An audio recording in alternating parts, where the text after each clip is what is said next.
궁금한 게 어떻게 해서 이 일을 처음에 시작하신 건지도 사실 궁금해요. 그러니까 저희는 이미 좀 알려진 이후에 이제 김하연 작가님을 알게 된 거고 사실 지금 현재 되게 여러 가지 일들로 저 뭐 영화에도 출연하시고 뭐 방송에도 나오시고 작가기도 하고 사진전도 하고 막 이러시는데 현재 그러니까 저 고양이 쪽에서는 많이 알려져 있지만 이걸 또 다른 분들이 들으실 땐 어떤 일을 하시는지 정확하게 그쵸.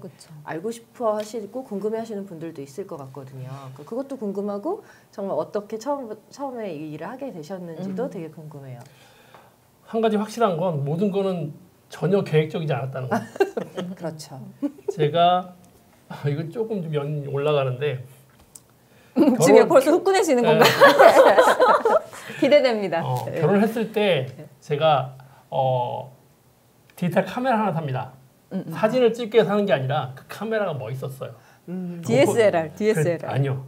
그때는 이제 똑딱이였는데 소니인데 이렇게 렌즈가 나오는 거 있습니다. 소니 707이라고 그것만 하나 사고 싶었어요. 그걸 사놓고 신혼 결혼하고 1년 동안 장롱에 들어가 있습니다. 아무것도 안 하고 이제 놓고 있는 거죠. 그런데 1년 정도 지나면 이제 뭐 깨복는 시기도 지나고 이제 뭔가를 찾기 시작하지 않습니까? 근데 그때 마침 블로그라는 게 한참 이제 자기 미디어라고 하는데 제가 그 전 직장이 글 쓰는 직장이었거든요. 근데 글을 쓰고 싶진 않더라고요. 그래서 마침 생각난 게 디지털 카메라였고 그 카메라를 가지고 사진을 찍기 시작합니다. 그러니까 그 사진을 찍는 과정 속에서 매일 한 200~300컷을 찍는데 처음에는 하늘만 찍다가 뭐 꽃 찍다가 하다가 그 우연히 바라보게 된 그 담장의 고양이 한 마리. 근데 되게 지친 고 우리 흔히 얘기하는 식빵 있죠. 식빵 자세로 앉아 있는데 굉장히 힘들어 보이고 그 약간 어둑한 상태라서 눈동자도 약간 크고 사람 눈빛으로 잘 바라보더라고요. 그래서 그 아이 사진을 찍고 왔어요. 오고 나서 카메라를 이제 그 사진 파일을 보니까 아 사람을 좀 많이 닮았구나. 얘를 찍어도 되겠다. 얘는 뭐라 하지 않겠구나. 왜냐면 사람 찍으면 뭐라고 하니까. 왜 찍어요? 왜 이렇게? 그렇죠. 아니요. 고발하냐고. 사진기를 들고 동네를 돌아다니는 사람. 그러니까 출사지가 아니고 동네를 돌아다니는 사람은 신고를 합니다. 뭐 파파라치랄지. 그러니까 뭐 쓰레기를 뭐 해가지고 왜 찍을까? 하면 이제 그쵸. 그런 뭐 그런 연유로 해서 경찰서도 몇 번 쫓아갔어요. 아이고요. 네. 아무튼 그렇게 했는데 그러고 나서 이제 고양이도 찍기 시작했죠. 그럼 처음에는 뭔가 고양이가 좋아서라기보다는 피사체로 시작을 하신 건가요? 저는 고양이가 싫어요. 고양이를 싫어하는 그래서 제가 저희 집에서 키웠던 고양이가 없고 강아지가 있었던 거예요. 저희 아내가 고양이를 키우자고 했는데 아니 그런 싸가지 없는 동물을 왜 키우냐. 내가 나갔다 들어왔는데 꼬리를 안 흔드는 동물을 왜 집에서 키우냐. 왜 밥을 줘야 되냐 걔를. 그렇죠. 생한 애를. 네. 그래서 강아지를 이제 키워서 그 아이를 한 10년 동안 이제 같이 살다가 이제 떠나 보냈는데 아무튼 별로 안 좋아했었어요. 그러다가 가면 갈수록 이 고양이들을 찍는데 자꾸 그 눈빛이 왜 저럴까가 너무 궁금한 거예요.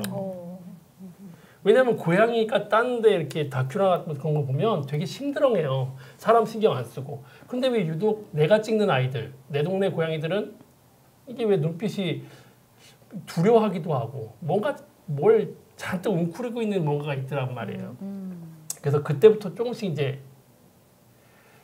공부를 합니다. 공부라고 해봤자 별거 아니고요. 고양이들의 현실에 대해서 인터넷에서 검색하고 뭐 서점 가서 책을 찾아보는 정도인데 이게 하면 할수록 이게 뭐랄까 이게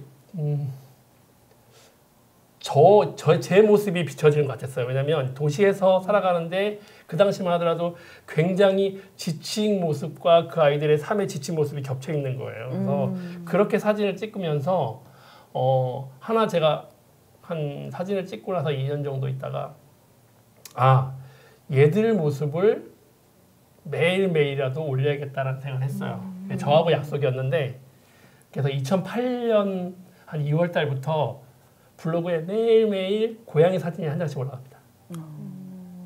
고양이 사진이 한 장, 그러니까 뭐 처음에는 공감이 하나 있었고 제가 공감 10개 받은 날 막 와이프한테 전화를 했어요. 10개나 눌러줬다고.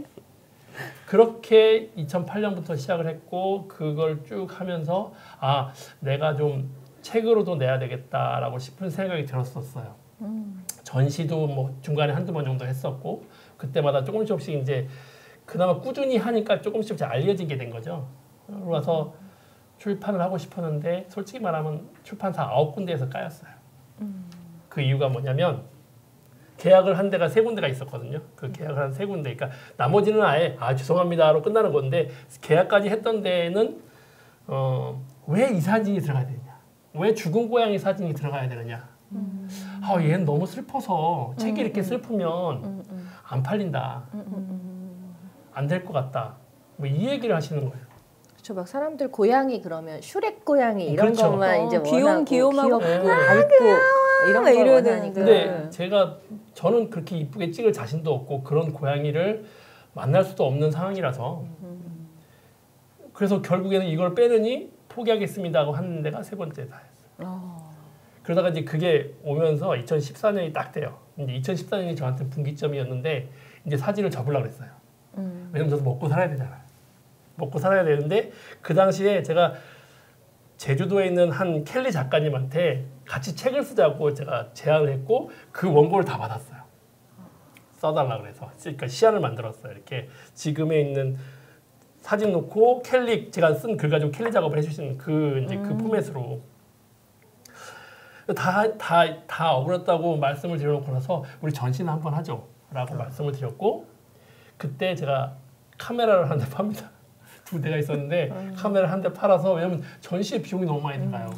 분기점마다 카메라가 한 대씩 있는 거 열거예요. 나타났다 사라지고. 근데 그 카메라가 저한테 얼마나 의미가 있었냐면 2008년도에 제가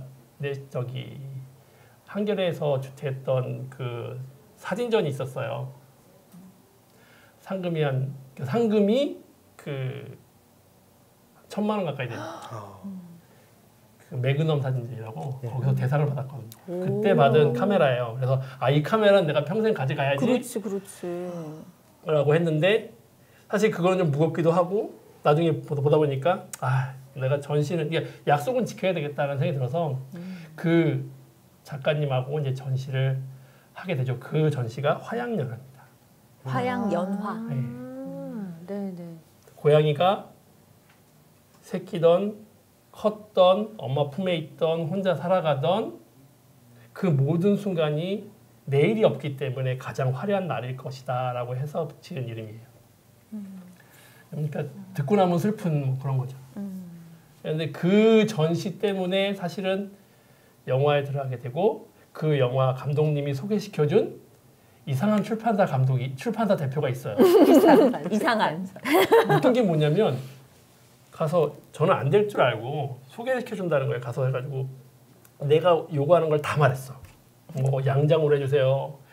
사진 뭐 글 없습니다. 그래도 괜찮나요? 뭐 사진은 몇 장이 들어가야 되고 이런 사진 다 들어가야 돼. 괜찮대. 왜 그러냐고. 그러니까 책이 잘 나갈 것 같다는 거야. 처음 듣는 소리예요. 그래서 그때 나온 책이 하루를 견디면 선물처럼 밤이 온다라는 책입니다.